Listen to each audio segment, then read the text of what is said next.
Welcome to Blizzard Fire. We hope this video helps fire up your solution. You start by opening the graph editor and selecting the animated object so you see its F-curves. This gives you direct control over timings. Once done, choose the action in the object's animation data to load keys. Make sure to press it to select everything or click individual curves to isolate motion. You do this because isolating curves avoids unintended edits. That's how you get precise control over interpolation and timing right away without extra setup. Now dive into key editing. Grab keys with G and constrain movement using X or Y for frame versus value adjustments. Once keys are selected, press V to change handle types. Switch to automatic for smooth motion, vector for sharp transitions, or align to maintain tangents.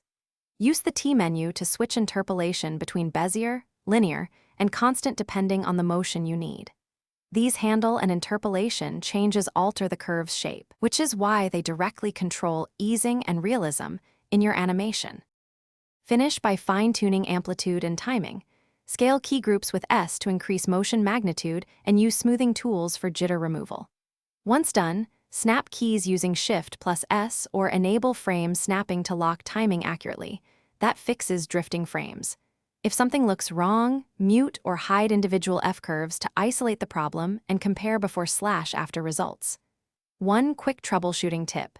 If motion pops, check handle types and remove keyframe interpolation conflicts.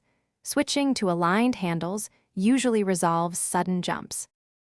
Thanks for watching. If you found this helpful, don't forget to like and subscribe.